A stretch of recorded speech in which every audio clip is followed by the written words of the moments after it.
अस्सलाम वालेकुम व्यूअर्स। आज हमारे साथ neuro anatomy one liner course की जो एफपीएस पार्ट 1 के लिए है लेक्चर 3 है, जिसमें हम दो टॉपिक्स की 30 वन लाइनर पढ़ेंगे। सबसे पहले ऑटोनॉमिक नर्वस सिस्टम, दूसरा उसका पैरासिम्पैथेटिक नर्वस सिस्टम जो डिवीजन है उसके हम 30 वन लाइनर पढ़ेंगे। तो चलो स्टार्ट करते हैं। सबसे पहले हमारे साथ है कि peripheral nervous system consist of spinal nerve plus हमारे साथ क्रेनियल नर्व।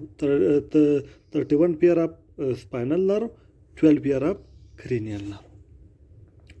ठीक है, अब इसमें दूसरा जो हमारे साथ है वो है कि स्पाइनल नर्व जो है हमारे बॉडी में, स्पाइनल नर्व्स कैरी करते हैं बोथ सिंपैथेटिक और पैरासिम्पैथेटिक फाइबर्स, दोनों को कैरी करते हैं। नेक्स्ट ये है कि इन पेरिफेरल नर्वस सिस्टम के अंदर हमारे पास दो किस्म के गेंगलिया होते हैं। इसमें स्पाइनल और ऑटोनॉमिक गेंगलिया दोनों मौजूद होते हैं।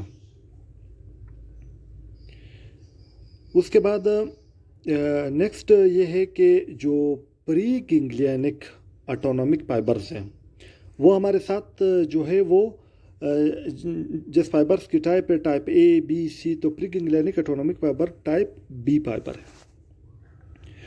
उसके बाद वो कंडीशन जिसमें होम्योस्टेटिक फंक्शन हमारा ऑटोनॉमिक नर्वस सिस्टम का अपोज्ड हो जाता है वो है, उसे कहते हैं निगेटिव फीडबैक मैकेनिज्म के थ्रू हमारा homeostatic function autonomic nervous system का अपोज्ड हो जाता है।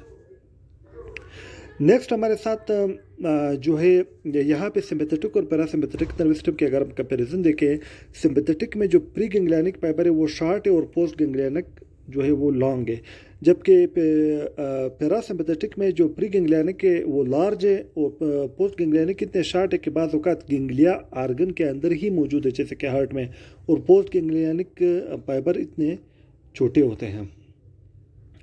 ठीक है, और हमारे साथ पैरासिम्पैथेटिक नर्वस सिस्टम क्रेनियोसैक्रल आउटफ्लो है और सिंपैथेटिक जो है वो थोरैको लंबर आउटफ्लो है।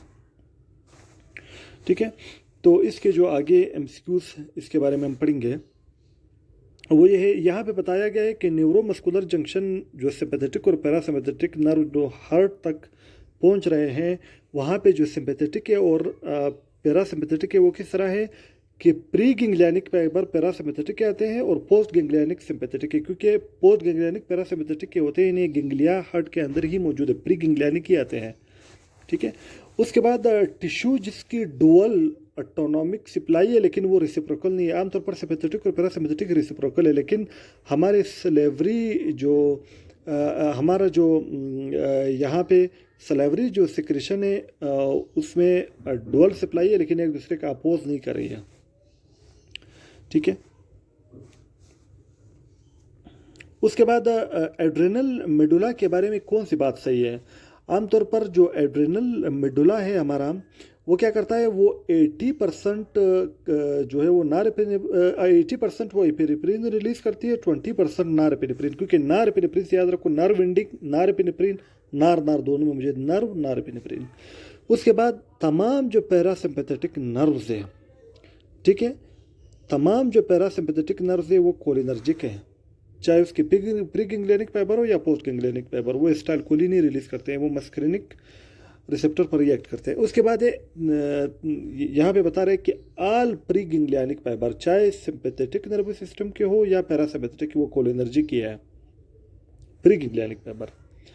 उसके बाद जो पोस्ट गेंगलियानिक में फिर डिफरेंट है, पोस्ट गेंगलियानिक पैरासिम्पैथेटिक फाइबर कोलिनर्जिक है चाहे प्री हो या पोस्ट हो, लेकिन जो प्री गेंगलियानिक फाइबर सिंपैथेटिक है भी कोलिनर्जिक है, लेकिन पोस्ट गेंगलियानिक सिंपैथेटिक, प्री गेंगलियानिक तो कोलिनर्जिक है, पोस्ट गेंगलियानिक जो है वो एड्रेनर्जिक है, एड्रेनो रिसेप्टर पर एक्ट करेंगे, नॉरएपिनेफ्रिन रिलीज करेंगे, मस्करिनिक नहीं है, एड्रेनर्जिक है। उसके बाद जो माइंटेरिक सिस्टम है हमारे जेटी का, वहाँ पैरासिम्पैथेटिक, उसको कौन पोटेंशिएट उसको कौन करता है, एसिटाइल कोलिन, क्योंकि ये कोलिनर्जिक है तो एसिटाइलकोलिन ही सिक्रेट करते हैं। उसके बाद जो मस्करिनिक कोलिनर्जिक रिसेप्टर कहाँ पर मौजूद होते हैं, वहाँ पर मौजूद होंगे जिन इफेक्टर सेल को पैरासिम्पैथेटिक इनर्वेट करेगा। एंड पैरासिम्पैथेटिकली इनर्वेटेड इफेक्टर सेल पर मस्करिनिक कोलिनर्जिक रिसेप्टर मौजूद होंगे। उसके बाद प्रिंसिपल एक्शन मस्करिनिक एगोनिस्ट का हार्ट पे क्या है। अब पैरासिम्पैथेटिक नर्वस सिस्टम हमारे हार्ट की जो कार्डियक आउटपुट है उसको डिक्रीज करता है, हार्ट की एक्टिविटी को डिक्रीज करता है, ब्रेडिकार्डिया करता है, हार्ट रेट को कम करता है। उसके बाद which of the following is cause by parasympathetic stimulation, यानी हार्ट पर पैरासिम्पैथेटिक जब स्टिमुलेट होगा तो वो क्या करेगा, हार्ट रेट को कम करेगा, ब्रेडिकार्डिया करेगा। उसके बाद न्यूरोट्रांसमीटर जो सेरोटोनिन है वो कहाँ पे बनते हैं, ये बनते हैं हमारे जीआईटी का जो सेल है, enterochromaffin cells of GIT neurotransmitter serotonin बनाते हैं। उसके बाद पैरासिम्पैथेटिक एक्शन स्लाइवा पर क्या एक्शन होता है पैरासिम्पैथेटिक का, जो स्लाइवा पे एक्शन होता है वही increase salivation. Parasympathetic nervous system हमारा सलाइवेशन को इंक्रीज करता है। उसके बाद इजाकुलेशन जो है वो किसकी वजह से होता है, जो इजाकुलेशन है वो सिंपैथेटिक नर्वस सिस्टम की वजह से होता है इजाकुलेशन मेल में। लेकिन जो इरेक्शन है, फिनाइल जो इरेक्शन है वो पैरासिम्पैथेटिक नर्वस सिस्टम की वजह से होता है। लेकिन इजाकुलेशन जो है वो किसकी वजह से होता है, वो सिंपैथेटिक नर्वस सिस्टम। उसके बाद जो डायबिटीज़ पेशेंट है जिनमें सेक्स प्रॉब्लम होते हैं वो किसकी वजह से होते हैं, उनका पैरासिम्पैथेटिक नर्वस सिस्टम जो है वो अफेक्ट होता है। उसके बाद सेक्स स्टिमुलेशन जो फीमेल में होती है वो उसको कौन कंट्रोल करता है, वो भी पैरासिम्पैथेटिक नर्वस सिस्टम कंट्रोल करता है। उसके बाद गैस्ट्रोइंटेस्टाइनल जो स्फिंक्टर है उसके रिलैक्सेशन कौन करता है, वो भी पैरासिम्पैथेटिक जो नर्वस सिस्टम है वो जब स्टिमुलेट होता है तो वो गैस्ट्रोइंटेस्टाइनल स्फिंक्टर रिलैक्सेशन करता है। उसके बाद पैरासिम्पैथेटिक सिस्टम अगर लॉस हो जाए तो वो कौन से मेजर कंपोनेंट ऑफ बॉडी को अफेक्ट करेगा, वो जीआईटी को अफेक्ट करेगा, क्योंकि GIT mainly parasympathetic nervous system से कंट्रोल होता है।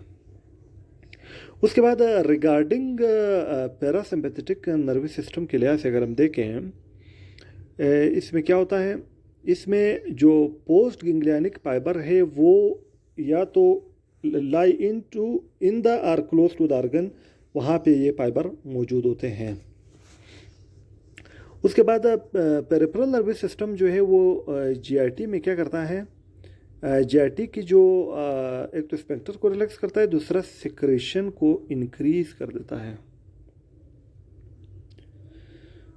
उसके बाद जो अगर पैरासिम्पैथेटिक ट्रंक जो है नर्व का वो कट जाए तो मोस्ट अफेक्टेड विल बी कौन ज़्यादा इफेक्ट होगा, smooth muscle of GIT effect होगा। उसके बाद जो है जब हम नियर ऑब्जेक्ट को देखते हैं तो क्या हमारा इंक्रीज होता है, हमारा पैरासिम्पैथेटिक नर्वस सिस्टम हमें नियर ऑब्जेक्ट के लिए हमारा विजन को अकोमोडेट करता है, तो पैरासिम्पैथेटिक एक्टिविटी सिलेरी मसल पर बढ़ जाता है, जबकि सिम्पैथेटिक हमें फार विजन के लिए अकोमोडेशन करता है। उसके बाद पैरासिम्पैथेटिक जो नर्व्स होते हैं जो पैरासिम्पैथेटिक फाइबर्स को कैरी करते हैं वो हमारे साथ कौन से हैं, वो हमारे साथ 4 है, 3, 7, 9, 10। ये फिगर आपने याद रखना है, 3, 7, 9, 10। उसके बाद फर्स्ट और इम्पोर्टेंट साइन कोलिनर्जिक ओवरडोज का, जिसमें पैरासिम्पैथेटिक ओवर स्टिमुलेशन होगा, ओवरडोज होगा, तो उसमें जो फर्स्ट और इम्पोर्टेंट साइन आएगा हार्ट पे वो ब्रेडिकार्डिया होगा। तो ये हमारे साथ आज 30 जो वन लाइनर थे वो कंप्लीट हो गए। तो उम्मीद करता हूँ आप लोगों के नॉलेज में इजाफा हो गया होगा। तो अगर वीडियो अच्छी लगी हो तो वीडियो को लाइक करो और चैनल को सब्सक्राइब करो, और वीडियो को अपने दोस्तों के साथ भी शेयर करो तमाम प्लेटफॉर्म पे। और नेक्स्ट जो है वीडियो